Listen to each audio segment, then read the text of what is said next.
Hello everyone, welcome back. What I've got for you today is something a little bit different for me. I mean, not different for me, but different for my channel, I suppose. All 250 of you out there that tune in and watch. I decided to do a little sew with me project. And this is going to be a 3-part series. Yes, it is. So what you're going to watch here today is the first of 3. And this is going to be the episode where we cut out the garment. I decided to make a couple of skirts here today, one petticoat and one just overskirt for my doll in mind, Annabeth, on the Doll 46 centimeter fashion body, I think they call it. And it's the old version of the body, and I am getting the new version of the body, so we'll get to compare them. But anyway, we're going to start with the cutting. This is the cutting episode, and mistakes were made. This is where the mistakes were made that will taint the rest of the project throughout the series. But don't worry, because I come with solutions on how to fix your janky patterns. So if you're anything like me and you're not careful when you sew, I have solutions for you, and you will see them in this series. So this is episode 1 of 3. We're gonna watch me cut. Hopefully it's educational a little bit. Don't make the same mistakes as me though. When you cut a waistband, you want to add at least 1 inch of seam allowance onto it, not a 1/2 inch. That's a mistake. And I had a great time doing it, if I'm being honest, but I hope you enjoy. Gonna hand it over to Past Me now for the project. Hello everyone. I thought it would be fun to do a little project, a little sew with me project. And today I'm gonna be making some skirt, well, a skirt and a petticoat for this girl. Let's raise it up a little bit. She has no bottoms, and I just got through filming a video talking about my clothes sorting problem. And I just don't have clothes, really. I have some tops, but I don't have any bottoms really that fit these larger MSDs. So I'm here to fix that. I'm gonna fix the problem. And I'm not gonna make a pattern today. I'm just gonna do measurements, and I'm hoping that this is helpful. I'm planning on making some pretty simple designs here, like very simple, very easy. The first thing I'm gonna make is going to be like a petticoat in this style. So it's just gonna be a white piece of fabric. I'm gonna do a ruffle on the bottom, a little waistband that ties in the back. The reason I wanna do that is because then I can slide it down or up, depending on my needs, without it looking too bulky under the waistband of the skirt. And then I'm just gonna make a full skirt for her, just a really simple, like, piece of fabric sewn to a waistband. Nice, easy, simple. And so I'm gonna start today with some measurements. And the measurements you're going to need for a skirt are very simple measurements. I'm gonna do this in inches because I'm American, but you can transfer all of these to centimeters pretty easily. So I'm gonna take a waist measurement because this is where I want my waistband to be. And it's about 5 3/4 inches. 5 3/4 inches. So that's how long I'm going to make my waistband. I'm gonna want a length measurement. So that's how long I want my skirt to be. And I'm gonna go from that waist down to where I want it to be. And I want it to be a pretty long skirt, but I also want the petticoat to hang out the bottom.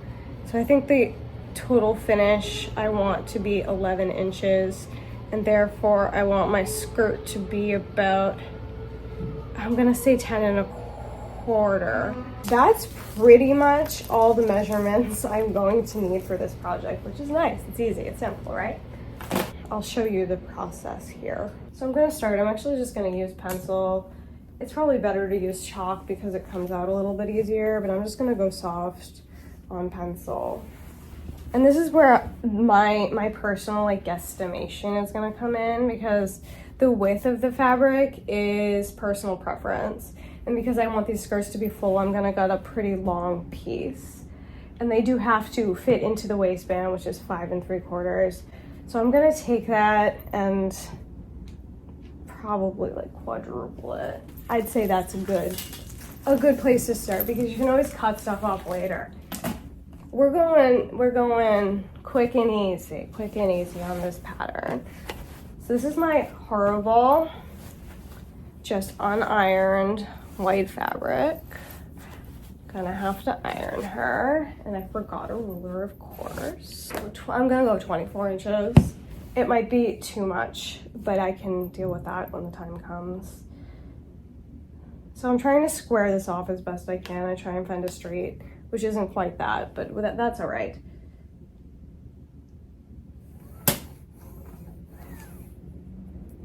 I just got this ironing board, so I'm not like sure what its capacity is yet.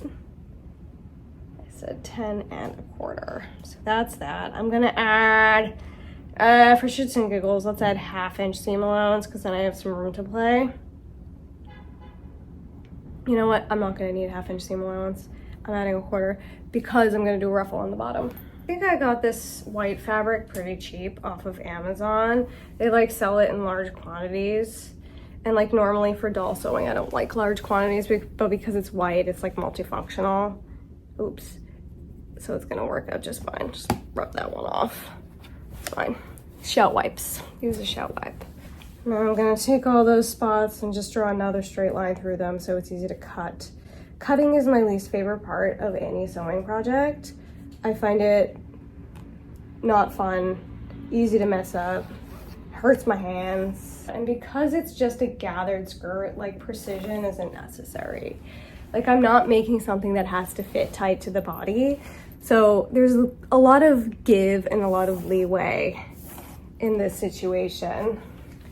So that's gonna be the body of the petticoat. I'm gonna do the ruffle next and the waistband last. These are my favorite doll cutting scissors these days because they're small and lightweight. They're precise, but also like aren't heavy. And they're very sharp. They're like brand new Gingers. So I'm not doing a great job cutting, I never do. I always like fix my cutting issues in the sewing process because I'm better at sewing than I am cutting. And because this isn't a super precise project, it doesn't matter as much as it would if I were making a really fitted garment, like a fitted shirt with darts in it. Precision is much more important in those situations. I used to do all my cutting on the floor because I like had no surfaces to cut on, but then I got this ironing board. So now I can cut on this ironing board. And I like made it too low for cutting, but it's perfect. It's the perfect height for ironing. So there it is. That's my first square. That's gonna end up being the body of the petticoat. Oh, I've cut this not on the right grain. Of course I did. That's fine, that's what we're doing. So there's like 2 grains to fabric, and I cut that on the wrong grain because I wasn't paying attention, but that's fine because it's a petticoat and we're not gonna worry about it. And that actually helps me in my ruffle making. I can use this selvage edge for the ruffle and then it's not gonna fray. It's gonna make my life easier that way. So that's what we're doing. If this were the outside of the skirt, I would have recut it, but it's not. So here we go. I cut 24 inches on the skirt. Let's add 12 to it, 36, right? That's 18 plus 18. I want my ruffle to be what? What do you think? 1 inch? Let's cut it at 1.5 inches. See, these are the design decisions that I'm making spur of the moment, but I think I usually cut 1.5 inch ruffles. So that makes sense, right? So because this is a nice, this is a nice square edge, it's gonna be good and easy to cut. In fashion sewing, you would never use a selvage edge, but in costume sewing and obviously doll sewing, it's a great resource to help you cut nice straight lines. And I like these clear rulers because you can see through them. The only problem with them is that like if you put it down on the floor, it's gone forever. You've lost it. You can't find it. It's gone because it blends in with the floor. Great, easy, simple. So here's my 2 pieces so far. That's a long, thin piece for the ruffle at the bottom of the skirt. Here's the body of the skirt. So this is gonna get gathered and sewn to the bottom of that. And now the last piece is the waistband. And I wanna make something similar to this where it's kind of like a binding and long on the edges. You know what? I've decided to cheat. I'm gonna go see if I have any bias tape and we're gonna make the waistband out of bias tape instead. So I didn't have any bias tape, but I do have this. This is twill tape. It has a similar usage. I'm going to use this for the waistband. And that way it's an easier construction. I could be measuring and folding things, but this is already finished. So all I have to do is stitch it on. I can just finish off the edges. It'll have a tie in the back. It'll be easy, it'll be fun, it'll be beautiful. I wonder what this is made out of. Can I burn these edges? 100% polyester, so I'm gonna burn these. I'm not even gonna finish them off. See, this is how you cheat. This is how you cheat with your sewing, and it's great. I love to cheat. So all my pieces for the petticoat are cut out. I'm going to iron them, but first I'm gonna do the cutting for the other garment, which does need to be somewhat more precise because it is the garment that's gonna be seen. So this is the fabric I chose. I thought that was pretty. It's got some like weight and drape to it. So it can be worn as like a drapey skirt also if I wanna take the petticoat off. So it gives like two different looks, which I think will be nice, you know, some variety. And I'm going to cut this the proper way. This is my selvage edge here. You know what? Maybe I should have done less on the petticoat because I feel like if I cut this one the same as the petticoat, it's not gonna have any drape to it. I'm just gonna cut this one for now. We can cut down the petticoat later if it's not working out. Got a nice straight edge over here. So when you're sewing, you can use a selvage edge, but if you're sewing at 1/4 inch and your selvage is a 1/2 inch, you're gonna wanna cut back a 1/4 inch in order to compensate for your seam allowance. I've lost my pencil, here we go. This is approximately accurate. I was going off the assumption that this is straight. There's a very good chance it might not be, but that's okay, I don't mind. Just gonna cut out that rectangle. The other thing about sewing a skirt like this is I want these to be like a little bit more period, even though they're not period accurate in any way, shape, or form. But because I want them to be more period accurate, I am putting waistbands on them. A waistband will also give you like a sleeker, like flatter to the body look. But you could also just measure your waist, cut a piece of elastic, and gather this waist around a piece of elastic and make a skirt that way also, which is much simpler. Here's my piece for the body of the skirt. Next, I'm cutting my waistband, which I want to finish at 5 3/4 inches.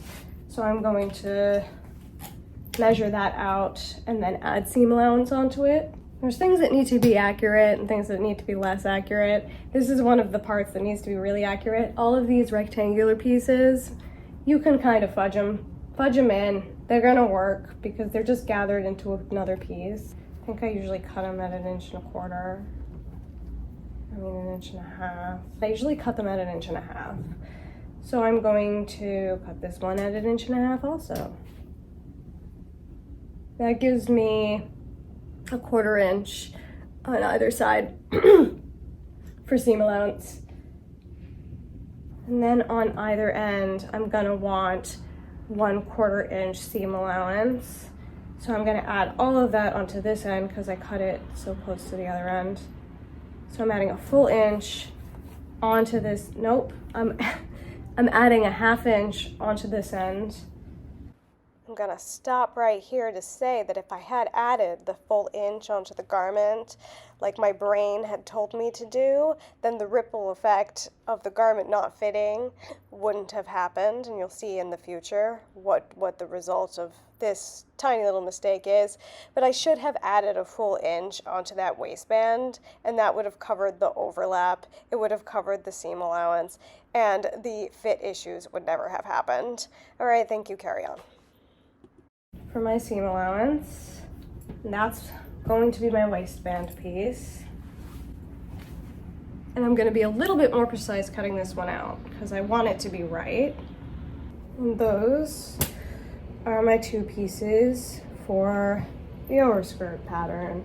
Easy, simple. We're not trying to make hard things here. I'm going to iron these pieces off camera. I'm literally just ironing them and then we'll get to some of the sewing.